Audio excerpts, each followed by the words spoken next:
Caros ouvintes, o programa a seguir foi produzido por Rádio Santec, a palavra, a onda cósmica. Numa época de grandes turbulências e inquietudes, de insegurança e de conflito, existe uma voz de mais juízo que ergue-se sobre o tumulto deste mundo, chamando-nos para dar a volta e dirigir-nos a uma ética e moral mais elevada, centrada no espírito de um Deus amoroso, e que pode se encontrar em todos os preceitos das grandes religiões e democracias do nosso mundo hoje.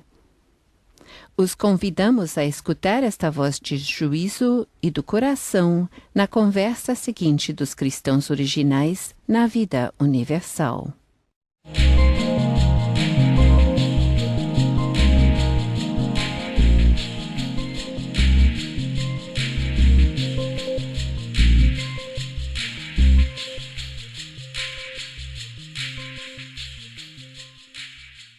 Caros ouvintes, os saudamos muito cordialmente e sejam bem-vindos à continuação da nossa conversa sobre o tema Reencarnação, um dom de graça da vida.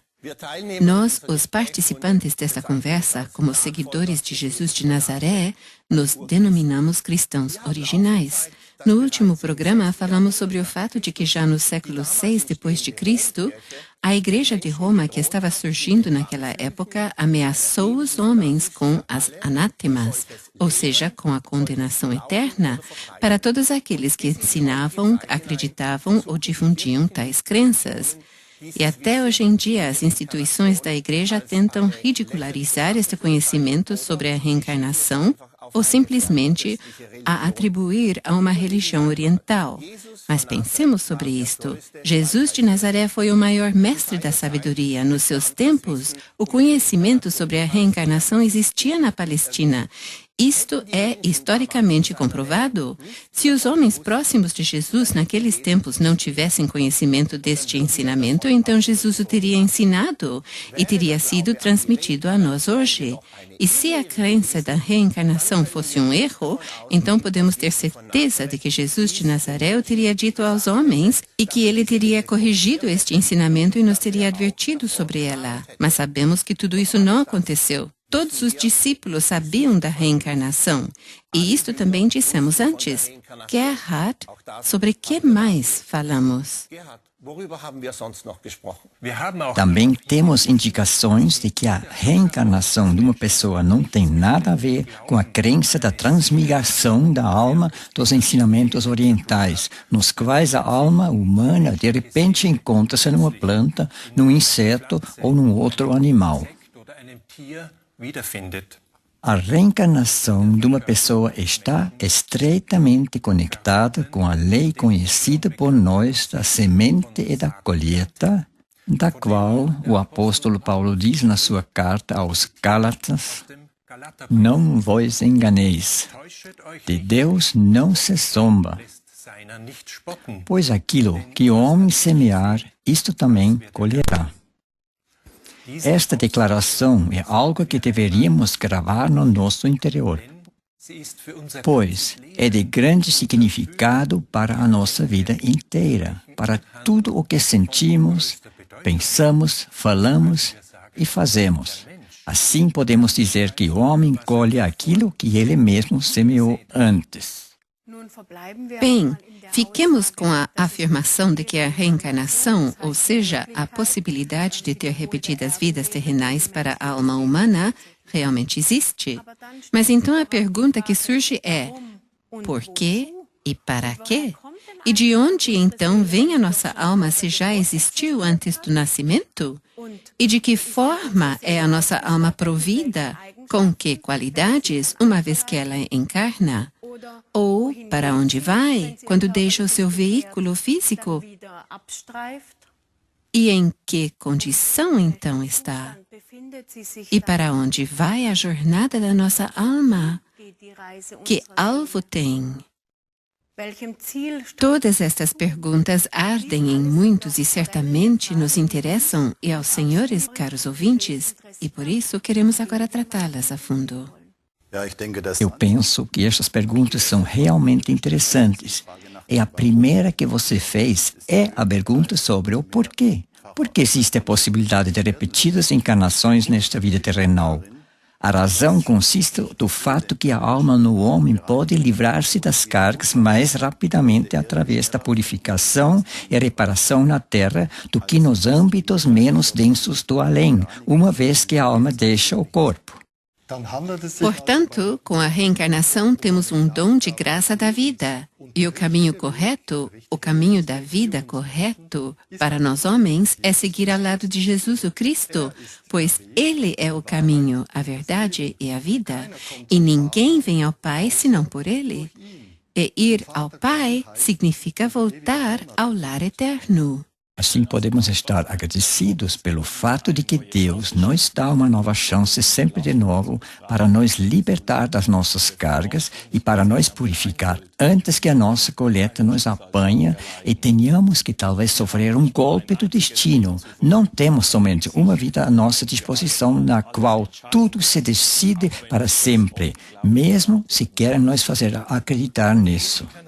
E reencarnação também não tem que ver com a autorredenção, que faria o fato de redenção de Jesus de Nazaré totalmente desnecessário, como os críticos do ensinamento da reencarnação muitas vezes afirmam. Bem ao contrário, a força da redenção do Cristo de Deus é a que nos possibilita de levantar-nos com a sua ajuda cada vez que caímos e de sempre poder dar a volta a partir do nosso interior. E paulatinamente, de encarnação a encarnação, de continuar o nosso desenvolvimento, cumprindo cada vez mais a sua vontade. Como alunos no caminho a Deus, como homens, nós nos desenvolvemos através de vidas repetidas na Terra, que são como se fossem as nossas aulas de classe na escola da vida em direção à consciência cósmica, como dizemos. Nós somos livres e depende completamente de nós mesmos, os alunos, quantas vezes iremos repetir as nossas aulas de classe, quantas vezes voltamos num novo corpo humano, ou nos esforçamos de progredir no nosso desenvolvimento até sermos verdadeiros filhos de Deus, que já está presente no mais profundo do nosso interior. Portanto, somos livres, pois o cristianismo verdadeiro, o ser um verdadeiro cristão, é a liberdade. E isso significa que decidimos livremente de pertencer a Cristo, tal como Ele, em Jesus de Nazaré, também nos deixou livre quando disse, segui-me. Portanto, para segui-lo significa também não só aceitar o seu ensinamento, mas de vivê-lo voluntariamente, ou seja, de praticá-lo na nossa vida. Portanto, liberdade significa ser conscientes da nossa responsabilidade, ou seja, ser fiéis à nossa decisão. E falando sobre a decisão, quando uma pessoa então decide seguir a Jesus o Cristo, então ele também sabe que cada pessoa é o templo de Deus e que Deus habita em cada um de nós. E sendo que o Espírito de Deus está no interior de cada pessoa, no fundo da sua alma, é por isso que os cristãos originais fazem a jornada ao seu interior e oram ao seu interior, ao Cristo de Deus nas suas almas. Uma religião exterior não deixa uma pessoa ser livre. Ela tem cerimônias, dogmas, cultos e rituais e, por último, ensina uma religião exterior que, se a pessoa não guardar todos estes ritos e dogmas, então será condenada eternamente por Deus, condenada a uma agonia interminável do inferno, aos tormentos da tortura insuportáveis e repudiada à distância máxima de Deus. Porém, no reino de Deus não existe a condenação, e muito menos uma condenação eterna. Mas no reino de Deus existem leis, leis excelsas e imutáveis. Também podemos dizer, a lei do amor e da vida. Se uma pessoa não cumpriu esta lei da vida, então a alma está mais ou menos preparada para voltar e na Terra desfazer o demasiado humano, por exemplo, as barreiras contra o dar e receber, até que tenha aprendido a dar e a receber da vida para que possa viver passo a passo nesta lei divina e voltar novamente às moradas do Pai Eterno. Esta é a graça de Deus para o seu Filho que, poderíamos quase dizer, é um tanto lento na aprendizagem, mas isto exclui a condenação eterna. E quem não quer ou não pode crer na reencarnação como católico ou protestante, então tem que, lógica e inevitavelmente, acreditar na condenação eterna. Pois se uma alma está fortemente carregada, então, de acordo com o ensinamento católico ou protestante, será eternamente condenada. Mas não de acordo com a graça e misericórdia de Deus, como Gerd corretamente disse.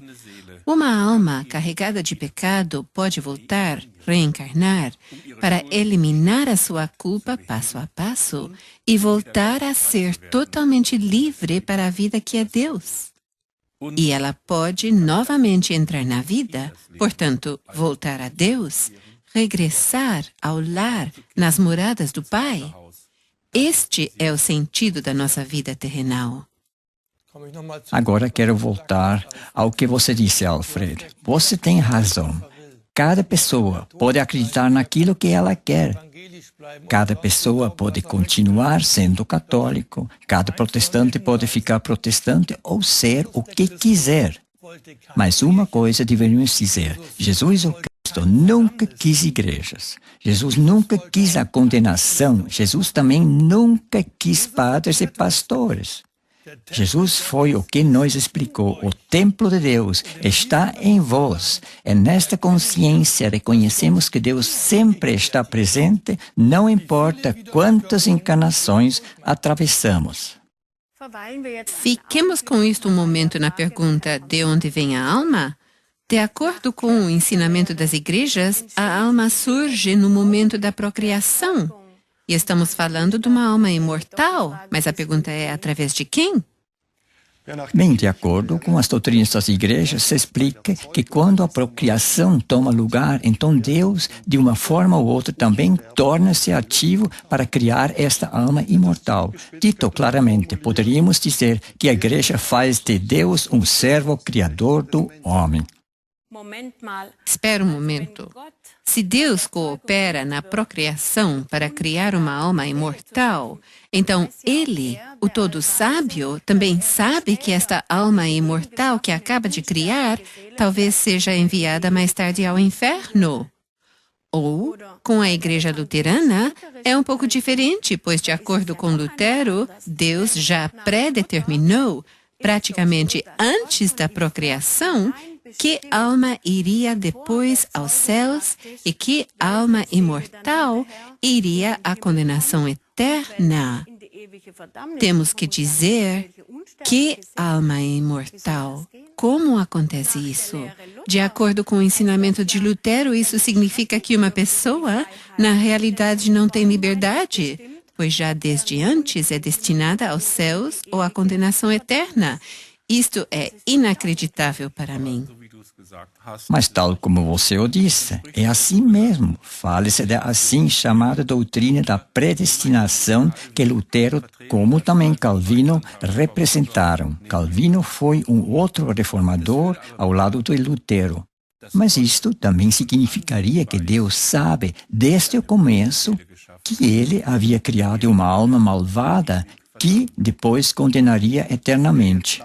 O que vocês explicam é a doutrina das igrejas e não queremos convencer ninguém de não acreditar nessas doutrinas, mas também pensamos que cada pessoa deveria guardar aquilo que o fundador da sua religião ensinou, e o ensinamento de Jesus de Nazaré é um outro ensinamento diferente deste e não o deveríamos deformar. E se agora nos conscientizamos de que a predestinação em conjunto com a condenação eterna implica, então tenho que simplesmente dizer que é um ensinamento cruel, terrível e deve ser também um Deus muito cruel. Mas é isto o nosso Pai, quem Jesus de Nazaré nos trouxe e sobre o qual Ele falou tão amorosamente. Jamais, nunca, se fosse assim, nós seríamos nada mais que marionetes de um Deus cruel, absurdo e inconstante. E então, Deus seria como um ser humano? Ele teria o bom e o mal em si. E como seriam os céus? Talvez como este mundo hoje? Tais contradições e outras similares são exatamente aquilo que levou ao fato de que muitas, realmente muitas e muitas pessoas não compreendem mais os ensinamentos das suas igrejas. É por isso que foi dito aos homens desde o púlpito que não tem nada a ver com o compreender ou com o atuar de acordo com o ensinamento, senão que exclusivamente tem que ver com a crença em Cristo. O homem é justificado pela fé sem obras da lei. Isto foi e ainda continua sendo hoje o lema dos protestantes luteranos. E em cima disso está a exortação de Lutero, que escutam bem. Ousem a pecar, mas creem com ainda mais ousadia. Mas isso não tem nada a ver com o ensinamento de Jesus de Nazaré, pois ele disse, todo aquele que ouve estas minhas palavras e as observa é um homem prudente. Podemos compreender cada vez mais porque o homem deveria só acreditar que a fé seria suficiente. Eu acho que Lutero, mas também os padres da Igreja Católica, não sabiam o que diziam. Será? Será que, com esta afirmação de que a fé é suficiente, eles queriam atar os homens a si mesmos para que os cegos conduzam cegos? Talvez devemos considerar outro aspecto nisso. Aqueles que dizem que a fé é suficiente sempre baseiam-se à autenticidade da Bíblia. Mas as pessoas que se baseiam na Bíblia têm que também aceitar o fato de que na Bíblia não existe nenhuma palavra de Jesus que poderia ser usada para comprovar a doutrina de somente a fé é suficiente. E isso me leva a concluir que cada pessoa pode acreditar no que quiser. E essa doutrina de somente a fé é suficiente é, no final das contas, uma doutrina de Lutero. Mas nós deveríamos diferenciar entre aquilo que Lutero disse e aquilo que Jesus, o Cristo, o grande mestre de sabedoria, disse. E este ensinamento, o ensinamento de Cristo, é um ensinamento de ação, pois ele disse, todo aquele, pois que ouve estas minhas palavras e as observa, será comparado a um homem prudente. Portanto, para que estamos aqui na Terra? Estamos na Terra para pôr em prática na nossa vida diária o ensinamento do Nazareno, para purificar o nosso passado, arrependendo-nos, fazendo reparação naquilo que podemos reparar e não mais voltar a cometer o antigo pecaminoso, assim gradualmente voltando a ser divinos novamente. Este é o sentido mais profundo e o significado da reencarnação. É uma chance tremenda de proporções realmente cósmicas. E sendo que somos seres cósmicos, é para nós homens uma verdadeira escola de vida. Mas ainda não respondemos à pergunta, o que é realmente uma alma?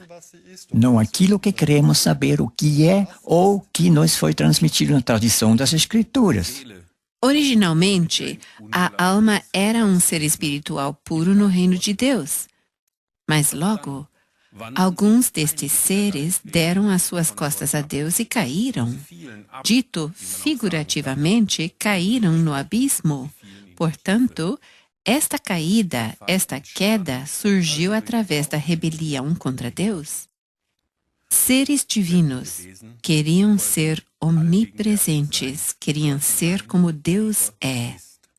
Mas sendo que existe somente um Deus, uma lei absoluta que tudo abrange, basicamente não se pode rebeliar contra Deus. Assim, os seres caídos tornaram-se cada vez mais densos com o fato da queda abandonando o espiritual, a substância mais fina, e dirigindo-se a uma existência material, um traje de substância mais grossa. E nesse traje material, como ser humano, a alma está vinculada à lei de causa e efeito no seu veículo físico, que, no final das contas, ela mesma criou. Enquanto a alma estiver encarnada no seu corpo humano, ela tem que reparar novamente a desordem criada com as suas falhas contra as leis cósmicas. E isto é evidente e também até justo. Deus também deu aos seus filhos a liberdade, e essa liberdade consiste em fazer uso da encarnação, ou seja, da reencarnação. Ou também pode-se falar das repetidas vidas na Terra para poder sair da roda de reencarnação, do ciclo de causa e efeito. Você fala de usar a encarnação para poder sair da roda da reencarnação. Isso significa que a liberdade dada por Deus, da qual já falamos, é, ao mesmo tempo, uma responsabilidade enorme para as nossas próprias vidas. Muitas pessoas estão a reconhecer cada vez mais que este Deus, o nosso Pai, é um Deus de amor, um Deus de misericórdia, um Deus de repetidas oportunidades, se realmente queremos, e não um Deus de punição ou vingança. Cada pessoa, no final das contas, decide ela mesma pela sua nova encarnação ou pelo caminho resoluto de regresso ao lar eterno, às moradas do Pai. É por isso que o Eterno nos ensinou os 10 mandamentos através de Moisés. É por isso que o seu Filho, Jesus de Nazaré, veio à Terra naqueles tempos e nos ensinou o amor do nosso Pai e o caminho de volta ao Pai. Se guardamos estes mandamentos e os ensinamentos de Jesus de Nazaré na nossa vida diária, excluímos uma nova encarnação nossa. Então não é necessário mais encarnar, ou só se os nossos pecados nos atraem novamente à Terra. Alfred, nós temos um conhecimento fundamental para os nossos ouvintes sobre a origem da alma. Poderias explicar brevemente de onde este conhecimento vem? Este conhecimento foi dado há muito tempo por Deus, mas foi perdido durante os últimos milênios de anos e foi alterado em parte pela doutrina das igrejas. Há mais ou menos 36 anos, Deus chamou uma profetisa nesta terra novamente e a encarregou de ensinar novamente hoje a completa verdade que ele já ensinou através de Jesus de Nazaré no seu tempo. E ele nos tem explicado muitas coisas além daquilo que outrora ainda não era conhecido. Sabemos sobre a origem da alma e sobre a estrutura da alma através da palavra profética de Deus dada por Gabriele, a profetisa e enviada de Deus.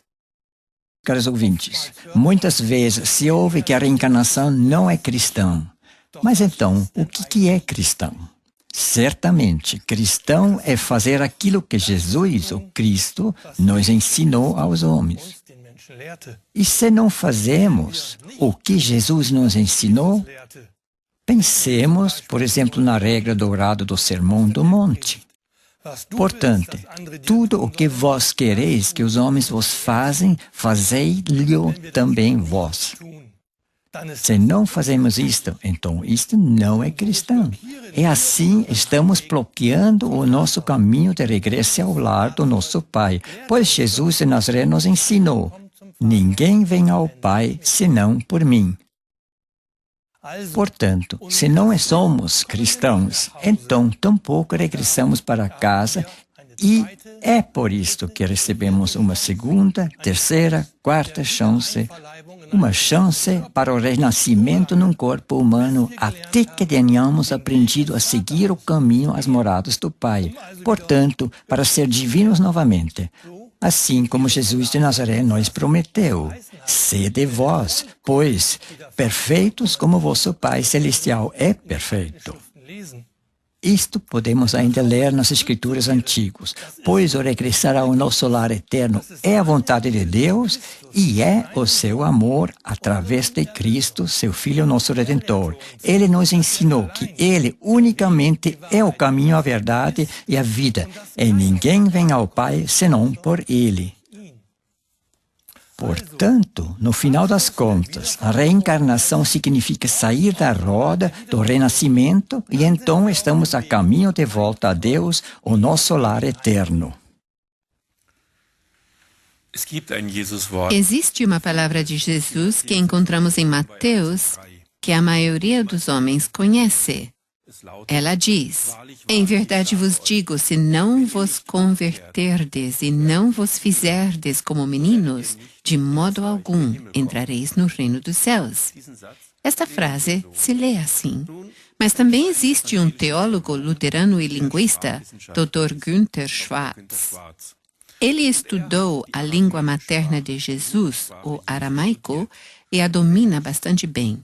Ele tomou esta sentença, que acabo de citar de Mateus, e a traduziu de volta à língua materna de Jesus. E tomando a frase em aramaico, a linguagem de Jesus, ele a traduziu de volta ao alemão.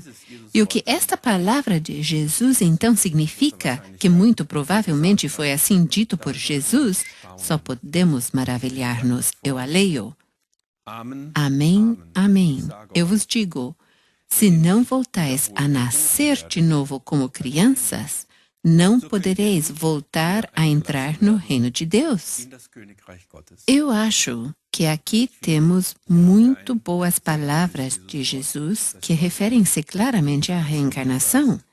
A conclusão de Dr. Günther Schwarz foi que ou o tradutor não compreendeu o aramaico suficientemente para poder traduzi-lo bem, ou houve uma elaboração do texto mais tarde, que na sua tradução simplesmente mudou o pensamento da reencarnação por razões dogmáticas, desta maneira afastando a mensagem de Jesus da consciência do povo.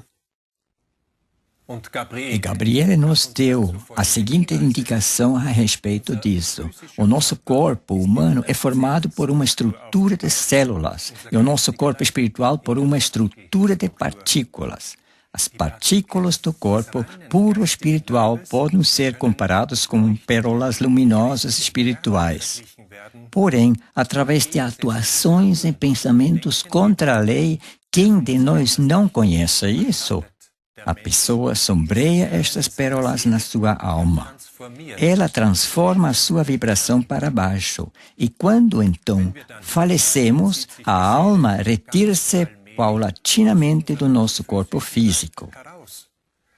Ela leva consigo ao além o seu invólucro, que também podemos chamar de um traje de consciência carregada. Podemos dizer que são forças de consciência transformadas para baixo. Portanto, a alma está rodeada desta aura, ou seja, envolvida. Mas, voltamos à reencarnação. Se a nossa alma volta a encarnar-se, a renascer, então ela não irradia a luz pura dentro do corpo, senão que irradia esses invólucros, dos quais acabamos de falar, estes assim chamados trajes de consciência, ou seja, forças de consciência ao corpo que são como substâncias nocivas das nossas vidas anteriores, das encarnações passadas. Talvez vocês perguntem, caros ouvintes, e o que acontece com estas substâncias nocivas? Estas substâncias têm o seu efeito correspondente no nosso corpo, nos assinalam, marcam. E no transcurso da nossa vida, elas estimulam novamente o nosso mundo de pensamentos, de palavras e de atos, ou seja, a forma da nossa existência. Então pode-se dizer que se vivemos de acordo com os mandamentos de Deus e de acordo com os ensinamentos de Jesus, o Cristo, novas encarnações não são mais necessárias? E por que não? Porque estas partículas da alma que você descreveu, portanto as pérolas, são novamente puras. Assim chegamos à conclusão de que não foi Deus quem criou a reencarnação, senão que nós mesmos. Nós somos os que poluímos as nossas pérolas. Nós carregamos as nossas partículas celestes com o nosso pecaminoso, o demasiado humano. Nós nos submergimos nos âmbitos das sombras do ego humano em vez de mover-nos, desenvolver-nos na direção da luz. Talvez devêssemos repetir isso novamente. Não é a vontade de Deus que uma alma atravesse várias encarnações ou vidas terrenais. A vontade de Deus é que a alma se liberte nesta encarnação, nesta vida terrenal, aqui e agora, das cargas levadas pelo corpo e pela alma para que nenhuma outra encarnação seja necessária. Portanto, não foi Deus quem criou a roda da reencarnação, senão que quer ter-nos a nós, seus filhos, juntos a Ele, de novo como seres luminosos. Podemos dizer também seres espirituais. Um outro aspecto da reencarnação ou do renascimento é importante para nós. Também como resposta à pergunta feita anteriormente de onde vem a alma se já existiu antes da procriação. Das horas de ensinamento de Gabriele, sabemos que quando uma criança é procriada, então uma alma aproxima-se a partir dos âmbitos do além.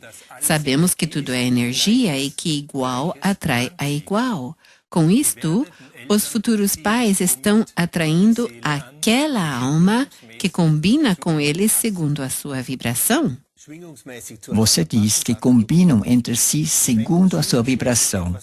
Então, podemos dizer que elas têm algo entre si que as vincula.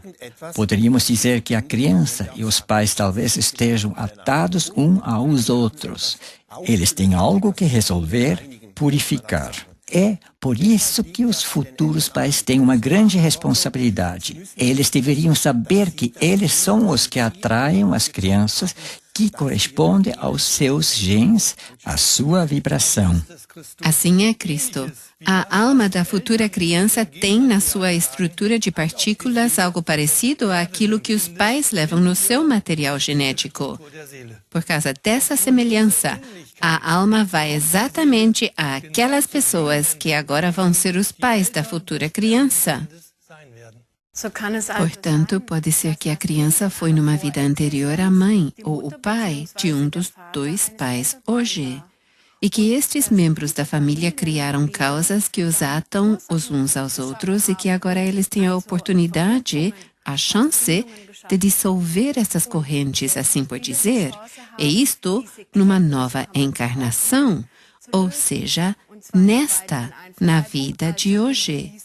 Isso também significaria que, uma vez dissolvidas estas correntes e purificadas entre si, a criança pode continuar o seu caminho. Portanto, as pessoas implicadas primeiro se juntam numa família para poder pôr algumas coisas em ordem e, desta maneira, libertar-se de alguma culpa. E como se faz isto?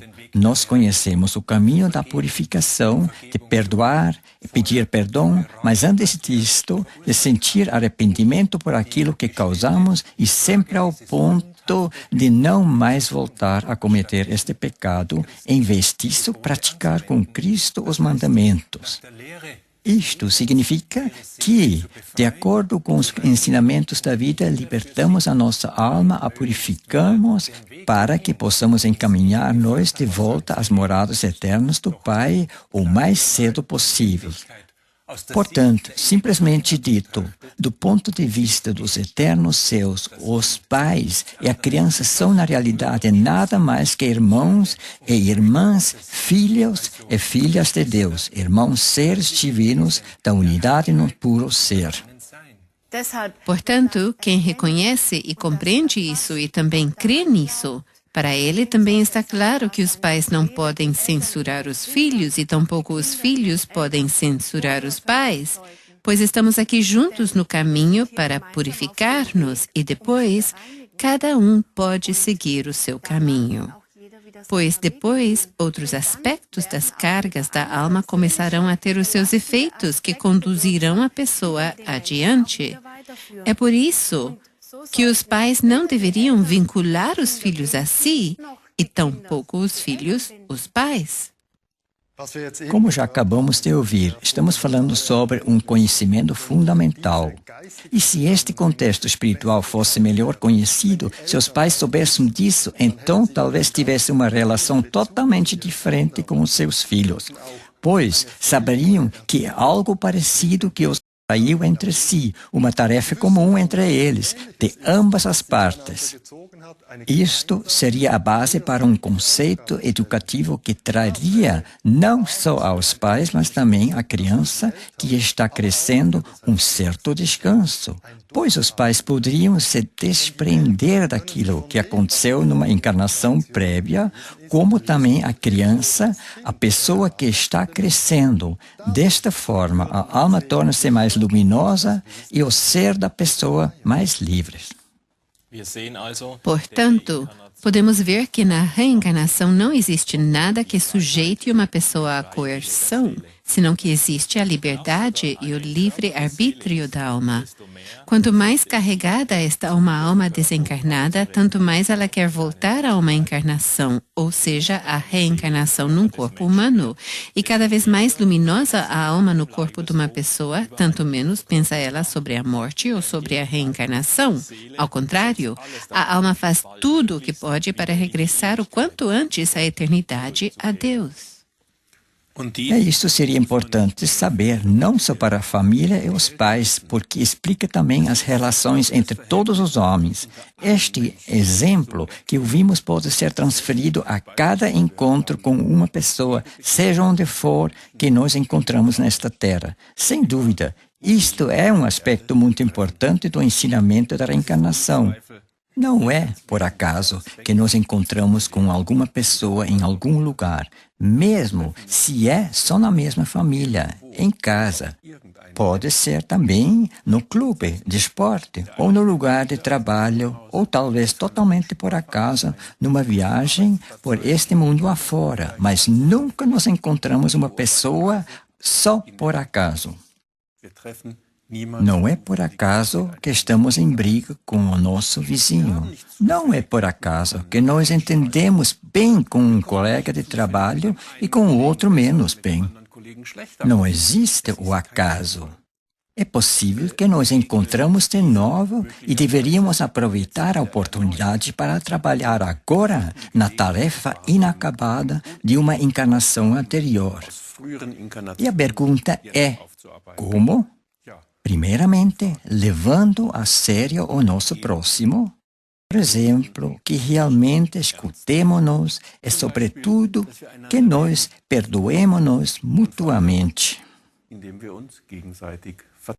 Só o fato de saber que a minha aversão estranha a uma pessoa talvez não tenha nada a ver com o seu comportamento desagradável, senão que talvez tenha mais a ver com uma aversão anterior que já se encontra em mim, me dá a chance de poder mais facilmente fazer as pazes com o meu próximo e entender-me melhor com ele. E tanto mais consistentemente eu procuro o meu papel nas ocorrências, mais claro será no transcorrer do tempo que eu basicamente deixei rastros em encarnações anteriores para muito daquilo que encontro aqui na Terra. Não tem que ser exatamente a mesma situação, mas pode ter sido modos de comportamento negativos similares, com os quais eu causei algo a um outro que agora aproxima-se de mim numa situação bastante similar.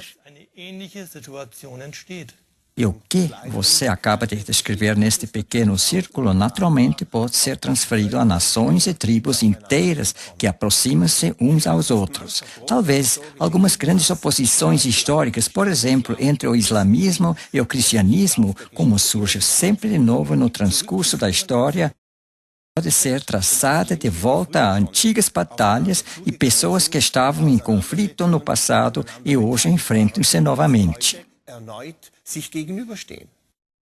O conhecimento da reencarnação também faz com que seja mais fácil não culparmos o nosso próximo tão rapidamente, dizendo que ele é tão ruim e mau, pois podemos suspeitar de que talvez haja algo aqui que se estenda além da nossa vida momentânea.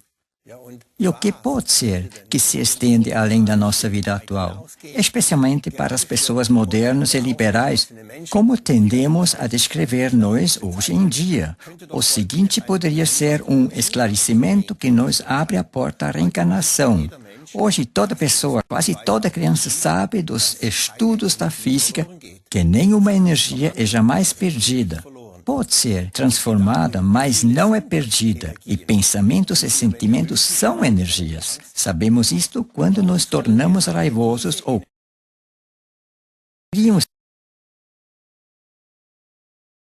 exceções a esta lei física.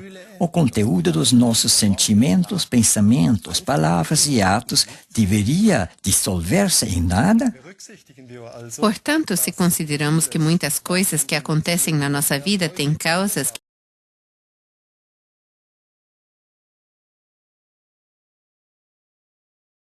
de forma totalmente distinta, não culparemos a Deus tão facilmente por esta ou aquela injustiça que nos tenha acontecido e justo com a gente? Pensamos muito mais sobre em que medida o destino que nos alcançou tem a ver com as energias negativas que emitimos no passado e que agora regressam a nós novamente. Se compreendemos essas conexões, então não mais culparemos Deus, de modo algum. O Deus arbitrário, o Deus vingativo e o Deus que castiga, que os teólogos e padres inventaram e ensinaram aos homens através de muitos séculos, desaparecem pouco a pouco se somos conscientes do fato que vivemos na Terra várias vezes para superar e melhorar o nosso comportamento e que o que nos sucede é um destino que nós mesmos provocamos. Caros ouvintes, começamos o programa anterior sobre o tema da reencarnação, que resume maravilhosamente muitos aspectos sobre os quais falamos hoje. Assim, queremos ler este poema novamente para todos. Este poema foi atribuído a Hermann Hesse,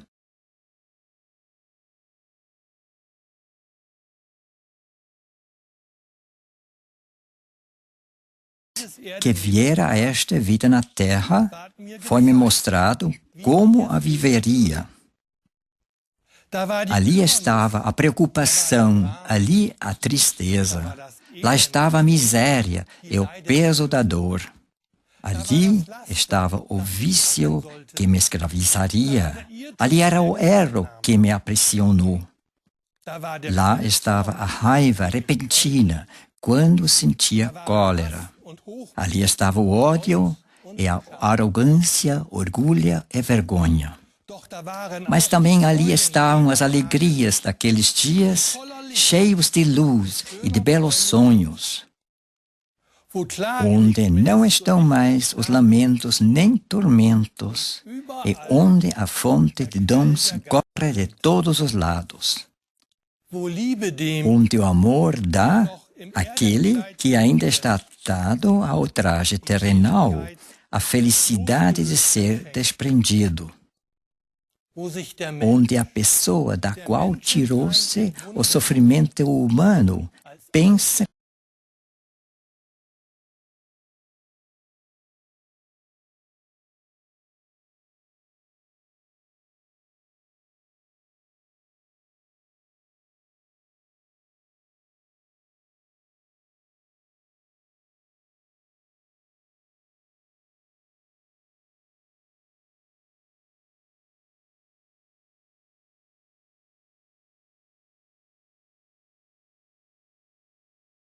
ouvi um ser me fazer a pergunta se eu me atreveria a viver tudo o que havia de vir, pois a hora da decisão havia chegado.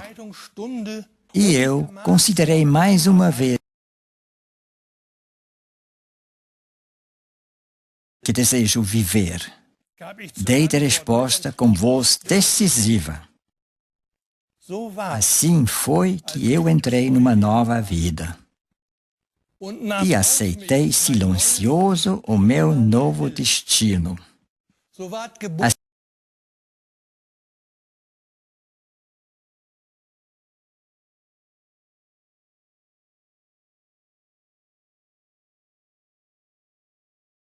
Aceitado e afirmado. Caros ouvintes, com estas palavras poéticas e comoventes, queremos terminar a nossa conversa hoje sobre a reencarnação, um dom de graça da vida. Claro que ainda há muito que dizer sobre este tema, e por isso voltaremos a falar sobre isto numa futura conversa.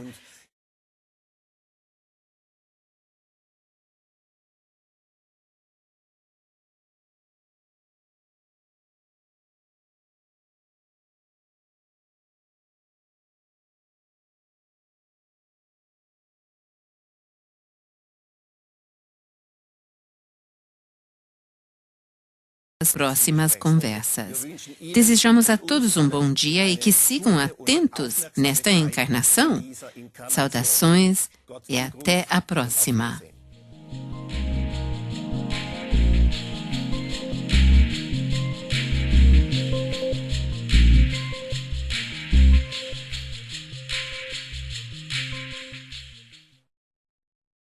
Esta foi uma conversa transmitida por Rádio Suntec A Palavra, a Onda Cósmica.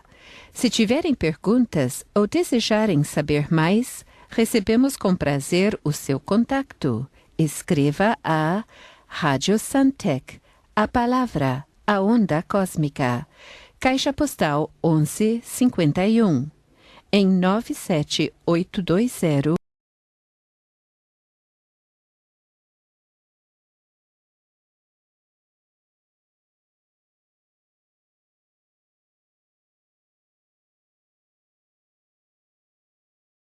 E será um prazer saudá-los novamente através de A Palavra, a Onda Cósmica, com sempre novos programas que dirigem-se à elevada ética e moral de uma voz de juízo e do coração. Saudações e até a próxima.